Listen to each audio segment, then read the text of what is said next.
Mesdames et messieurs, bonjour à toutes et à tous. Bienvenue sur un nouvel épisode. Aujourd'hui, nous allons débattre des signes marquants des élus de Dieu. Les signes marquants des élus de Dieu. Ce sera donc avec le prophète Lovie Elias. Alors, quand nous parlons des signes marquants des élus de Dieu, nous voulons en fait dire les choses que Dieu fait, d'accord, quand il vous a appelé. Quand Dieu a porté un appel particulier sur votre vie, eh bien, il y a des choses qu'il fait, il y a des manières, il y a des façons dont il communique, il y a des façons dont il agit, dont il opère. Donc, c'est ce que nous allons découvrir, de sorte à ce que si peut-être vous remarquez ces choses dans votre vie, que vous sachiez immédiatement que Dieu vous appelle ou que Dieu a porté un appel particulier sur votre vie et qu'il est maintenant de votre devoir de découvrir quel est cet appel auquel Dieu vous appelle. Parce qu'il y a beaucoup de gens là dehors qui sont appelés par Dieu pour une mission particulière, pour un but particulier, mais qui ne s'en rendent pas compte, qui ne le savent pas et qui perdent du temps et qui perdent leur énergie et qui font tout pour réussir dans la vie. Il y a beaucoup parce qu'ils n'ont pas su qu'ils sont appelés à un destin particulier ou à une mission particulière, eh bien, font tout d'accord pour réussir dans la vie, mais n'y arrivent pas. Et donc, ils ne savent pas quel est le mystère qui se cache derrière leur vie. Il y a beaucoup, d'accord, qui peut-être commencent à réussir, mais à un moment donné se retrouvent bloqués, se retrouvent coincés, peut-être parce qu'il y a quelque chose auquel Dieu vous appelle et que vous ne savez pas. Donc, il est quand même important et nécessaire, d'accord, de connaître ces signes. Si vous êtes un chrétien, si vous êtes un enfant de Dieu, ou si vous êtes un ministre de Dieu, eh bien, il est important, d'accord, d'être certain que vous êtes vraiment appelé. Il est important de savoir si vous êtes appelé. Et donc, nous allons découvrir un peu ces façons d'opérer de Dieu quand il vous appelle à une mission particulière, à un devoir particulier. Tous les signes, les images, les symboles que Dieu utilise pour communiquer avec ses enfants ont des sens, ont des significations particulières. Si par exemple Dieu utilise le vin, d'accord, pour communiquer avec vous, ou quand il utilise le vin, eh bien il parle là du sang. Quand il utilise le pain, par exemple, là il parle du corps de l'agneau. Quand il utilise le vin, il parle du sang de l'agneau.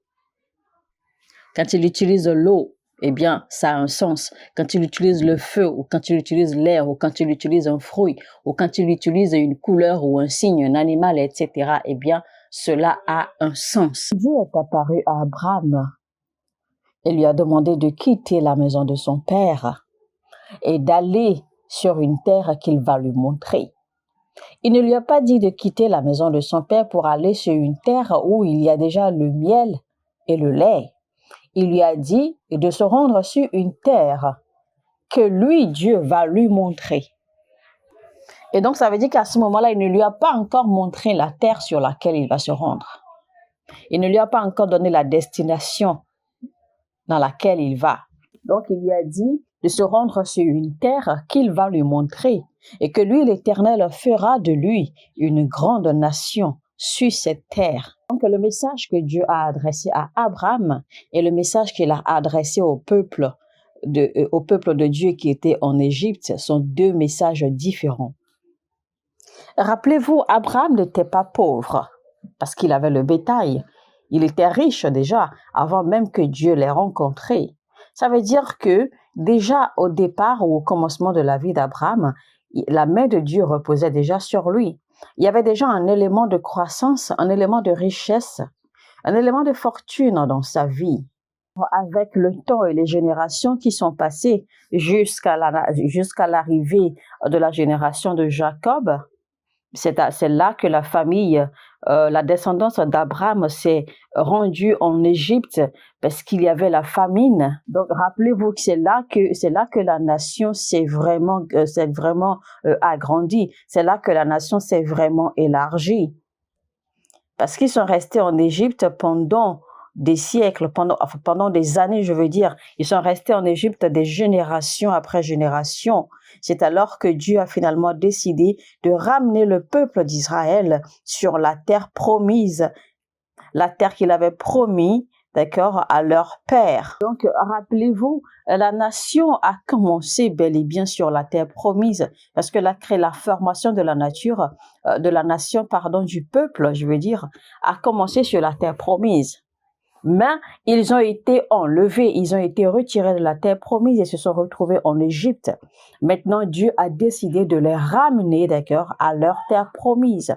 La terre qui a toujours été la leur, la terre qui a été promise à leur père. Parfois, quand Dieu veut te bénir, eh bien, il va te révéler sa promesse. Il va te révéler ses plans. Il va te révéler ses projets. Mais ensuite, il va te séparer, d'accord, de là où tu vas accomplir cette promesse ou de là où il va te bénir de ses promesses. Donc, il va vous éloigner, d'accord? Parfois, il va vous éloigner. Il va vous mettre bien loin pour vous former, pour vous fortifier, pour vous renforcer, pour vous inculquer certaines choses afin de vous préparer. Rappelez-vous qu'au temps d'Abraham, eh bien, il y a eu la famine. Au temps de Jacob également, il y a eu la famine. Mais après cela, on n'a plus jamais entendu parler de famine. Et je vais vous expliquer, d'accord, pourquoi cela après. Mais pour l'instant, je voudrais que vous compreniez une chose. Je sais qu'il y a des gens qui écoutent ce message présentement et vous avez l'impression que vous êtes complètement loin ou que vous avez été éloigné d'une façon ou d'une autre des promesses que Dieu vous a faites. Il a promis qu'il fera ceci pour vous, qu'il vous guérira, qu'il va vous bénir, qu'il va vous rendre prospère. Voici ce qu'il fera en tel temps et en tel temps pour vous. Dieu vous a fait des promesses et la plupart d'entre vous, vous êtes bien au courant. Vous savez parfaitement, vous êtes conscient de cela. Mais vous avez la sensation présentement, vous avez l'impression que les événements de la vie, d'accord, vous ont éloigné de ces promesses que Dieu vous a faites. Mais je suis ici pour vous rassurer à travers ce message. Je vais vous annoncer que Dieu a un plan meilleur pour vous. Il a un plan plus grand pour vous. Si vous croyez toujours que ce que Dieu dit, il le fait, et que ce qu'il dit qu'il fera, qu'il le rend parfait, je peux donc vous assurer que ce que le Seigneur a promis, que les plans, les nouveaux plans ou les plans qu'il a pour vous, les projets qu'il a pour vous, qu'il va vous les révéler. Il vous les fera savoir. Plusieurs fois dans notre vie, il arrive que l'on se retrouve à une position où on ne peut pas vraiment déployer nos forces. On ne peut pas vraiment mettre en vigueur, d'accord, nos envies, nos désirs, etc. Cela nous est difficile, d'accord, d'accomplir les choses que nous voulons accomplir. Et nous nous retrouvons obligés, forcés parfois de réadapter notre vie aux circonstances ou aux réalités qui nous entourent. Et nous avons parfois l'impression que nos rêves, nos désirs, nos projets, les promesses de Dieu sont très, très loin de s'accomplir. Parfois, on a l'impression que nous n'avons plus le temps d'accomplir les choses que nous désirons. Et nous avons l'impression que ces choses nous échappent. L'impression que les autres avancent et pas vous. Si vous vous retrouvez dans une position pareille, je peux vous assurer que ce message s'adresse à vous. Alors, il y a certaines choses que vous devez savoir si vous voulez posséder la terre qui vous est promise, la terre sur laquelle se trouve le miel et le lait. À Abraham, Dieu lui a promis un fils, un héritier. Et il lui a promis ce fils, d'accord, que cette prophétie, cette promesse allait s'accomplir à une saison donnée. Et donc, cela a fait des années, des saisons sont passées avant que cela ne s'accomplisse. Donc, la plupart du temps, en fait, nous pensons que les promesses de Dieu, eh bien, sont liées au temps. Mais en réalité, aux yeux de Dieu, le temps importe peu. Aux yeux de Dieu, il ne s'agit pas en réalité de temps. Et Dieu ne considère pas vraiment en fait le temps. Parce que ce qui intéresse Dieu ici, en fait, ses promesses sont toujours liées à un but. Ses promesses sont toujours liées à des objectifs bien définis et non au temps. Donc, s'il n'y a pas d'objectif, d'accord, lié aux promesses que Dieu vous a faites, eh bien, cela ne vaut pas la peine que vous attendiez, que vous espériez. Parce qu'en réalité, il s'agit ici des buts ou des objectifs que Dieu cherche à accomplir quand il définit les promesses qu'il vous donne. Et donc, c'est pour cela que Dieu vous permet, d'accord, de traverser certaines situations, que Dieu vous permet de passer par un processus, le processus d'attente, le processus d'espérance par lequel il vous forme, il vous prépare jusqu'à ce que vous compreniez les objectifs ou l'objectif qui est lié ou les objectifs qui sont liés aux promesses qu'il a décrites ou qu'il vous a faites. Donc, chers frères et sœurs, il faut arrêter de prier pour que le temps de Dieu arrive. Il faut plutôt prier maintenant pour que Dieu vous aide, pour que Dieu vous révèle les objectifs qui sont liés aux promesses qu'il vous a faites et qu'il vous aide à comprendre ces objectifs-là. Il faut comprendre les objectifs de ce qui se passe autour de vous et il faut également comprendre les objectifs de ce que Dieu est en train de faire. Voyez par exemple les enfants d'Israël. Les enfants d'Israël, en fait, ont mis du temps à comprendre les objectifs de Dieu qui étaient liés à la promesse que Dieu leur a faite. Et c'est pour cela, en fait, que chaque fois qu'il y avait un problème, chaque fois qu'il y avait un petit souci, eh bien, les enfants d'Israël fuyaient leur terre promise. Ils fuyaient toujours la terre de Canaan pour aller se retrouver ailleurs. Ils sortaient toujours hors de la volonté de Dieu, la terre promise. Chaque fois qu'il y avait un petit problème, chaque fois qu'il y avait une opposition. Donc, en réalité, quand ils ont fui pour aller en Égypte, déjà au passage, il faut souligner que le mot Égypte, en fait, en hébreu, est interprété, se définit comme un endroit étroit ou un lieu étroit. Et un lieu étroit, évidemment, signifie qu'il y a des limites. Il y a des blocages, il y a des limitations. Et certains d'entre vous, vous avez des rêves, vous avez des visions, mais vous avez l'impression que vous êtes coincé. Vous avez l'impression que là où vous êtes maintenant ne vous permet pas d'accomplir ces rêves. Vous avez l'impression que vous êtes limité, que vous êtes coincé quelque part et que vous n'avez pas suffisamment de liberté, d'accord, ou de champ libre pour manifester ou accomplir vos rêves. D'autres encore, vous êtes obligés de travailler dur pour quelqu'un pour pouvoir survivre. Vous êtes obligés de travailler beaucoup pour pouvoir survivre. Ce que en réalité, d'accord, on pourrait dire que c'est une bonne chose parce qu'il faut travailler, d'accord, pour manger. C'est quand vous travaillez que vous pouvez avoir le pain à manger. Mais Dieu n'a jamais dit qu'il faille que nous travaillions pour survivre. Non. Travailler, c'est juste pour que vous puissiez manger, d'accord, gérer vos petits besoins, etc. Mais pour survivre, ce n'est pas sur la force de votre travail que vous allez pouvoir survivre et ça n'a jamais été la volonté, cela n'a jamais été le désir de Dieu pour ses enfants. Donc, si à votre position ou dans votre condition présente, eh bien, votre vie, c'est que si vous devez arrêter de travailler pour quelqu'un, eh bien, vous n'aurez plus ou que vous ne pouvez plus survivre, eh bien, sachez que spirituellement, vous êtes en Égypte. Spirituellement, vous vivez dans un lieu étroit. Vous êtes coincé, vous êtes bloqué, vous n'avez pas d'issue. Parce que le travail n'est pas pour survivre, mais plutôt pour manger, pour avoir votre pain quotidien. Mais survivre est beaucoup plus grand que cela. Donc, survivre ne peut pas être lié ou dépendre de votre travail. Et donc, si tel est votre cas, si vous travaillez et que si vous arrêtez de travailler, eh bien, vous n'aurez plus le pain et vous n'aurez plus rien pour pouvoir vivre, eh bien, ça veut dire que vous êtes complètement coincé. Ça veut dire que vous êtes carrément en Égypte spirituellement. Je peux vous assurer que si vous êtes dans une condition pareille, si vous êtes en Égypte spirituellement, eh bien, je peux vous assurer que vous avez une terre promise qui vous attend. Et sur la terre promise, évidemment, il y a le lait, il y a le miel. Maintenant, que signifie le lait? Quelle est la signification du lait? Le lait, en réalité, représente la richesse, la fortune. Parce qu'en réalité, en ces temps-là, eh bien, toute maison qui avait du lait avait beaucoup de richesse parce que vous savez que le lait est extrait des animaux. Donc, toute personne qui pouvait avoir du lait en abondance, en quantité, eh bien, cette personne possède forcément des animaux. Cette personne forcément possède du bétail.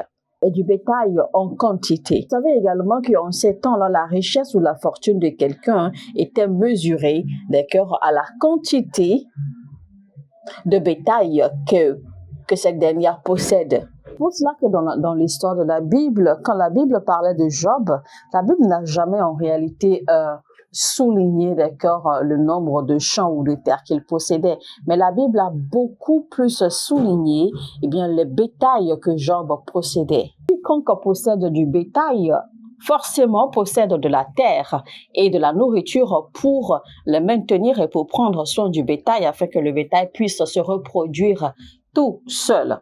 Parce que vous savez que le bétail se reproduit tout seul. Et donc, puisque le bétail ne finit pas, le bétail continuera à se reproduire et donc il y aura toujours de la production du lait. Et donc, pour que le bétail produise du lait, eh bien, cela n'a pas besoin de fournir d'efforts. Et pour récupérer le lait, on n'a pas besoin de fournir assez d'efforts non plus pour récupérer le lait. Donc, en fin de compte, eh bien, quelqu'un qui possède le bétail, eh bien, possède la fortune parce que cette fortune va tout simplement se multiplier, va tout simplement se reproduire à toute seule, encore et encore, encore et encore et dans le temps. Ceci sans fournir trop grand d'efforts. On va simplement dire dans la vie naturelle d'aujourd'hui, d'accord, que vous avez créé une affaire, vous avez créé une petite entreprise ou quelque chose qui est en mesure de se reproduire tout seul. Quelque chose que vous n'avez pas besoin de fournir beaucoup d'efforts, d'accord, pour faire multiplier et pour faire avoir de l'argent. Parce que vous avez travaillé cette chose, vous l'avez installée et cette affaire peut facilement, d'accord, tourner toute seule et produire de l'argent, produire des ressources régulièrement. Et donc, comme j'ai dit, le lait représente la richesse, la fortune. La Bible dit en fait que les bénédictions de l'Éternel rendent gras. C'est-à-dire que les bénédictions de l'Éternel rendent quelqu'un devenir plus gros, plus gras, et etc., plus beau, et etc. En fait, ça parle en fait, d'accord, de ce lait ou de cette huile d'abondance, de cette huile, d'accord, qui vous transforme. Et vous savez qu'en réalité, il y a des vérités qu'il faut connaître également dans le règne spirituel. Il y a des délivrances il y a des délivrances que l'on n'a pas besoin, d'accord, de provoquer sur vous. Il suffit simplement que vous ayez de la richesse. Il suffit simplement que la bénédiction de Dieu vous rende gracieux. Et certains jougs vont se briser tout seuls. Il y a certaines choses, Dieu n'a pas besoin de les enlever de votre vie. Il faut simplement que Dieu vous bénisse et que Dieu vous élargisse. Et vous voyez que vous dépassez ces choses naturellement. Et donc, vous n'aurez plus besoin de prière spéciale ou de délivrance pour être délivré de ces jougs. Donc, il y a des jougs qui se brisent, d'accord, tout seuls, une fois que la bénédiction de Dieu vous élargit, vous établit et vous sort, d'accord, de certaines limitations. C'est pour cela que la Bible dit que la bénédiction de Dieu rend gras et que quand vous devenez gras, eh bien, des jougs se brisent tout seuls. Il dit que le joug ou que les jougs seront brisés à cause de la graisse ou que les jougs seront brisés à cause de l'onction. Donc, l'onction, là, en fait, parle, d'accord, de la graisse, c'est-à-dire que spirituellement, vous serez tellement nourris, vous serez tellement bien nourris spirituellement que des chaînes, des jougs vont se briser tout seuls. Donc, le lait représente la fortune pour laquelle vous n'avez pas eu besoin de travailler dur. Vous allez simplement devoir la maintenir, cette richesse. Alors, mesdames et messieurs, ce sera donc tout pour aujourd'hui. Nous allons découvrir dans la suite la signification du miel. Donc, ce sera donc dans la deuxième partie, nous allons découvrir la signification du miel. C'était donc le prophète Lovie Elias qui nous a enseigné sur le miel et le lait. Ce qui est en fait inclus, d'accord, dans les signes marquants des élus de Dieu. Les signes marquants des élus de Dieu. Alors, si ce message vous a plu, je vous prie, je vous recommande, je vous exhorte, je vous prie, je vous supplie, je vous demande de liker, cliquer sur le bouton j'aime et partager le lien au maximum afin que d'autres personnes puissent également avoir accès à ces messages. Et cela permettra également à YouTube de recommander ces messages à d'autres. Abonnez-vous à la chaîne si vous n'êtes pas encore abonné et activez la cloche de notification afin de ne rater aucun de nos messages. Sur ce, je vous dis que Dieu vous bénisse abondamment. Shalom chez vous et à très très bientôt.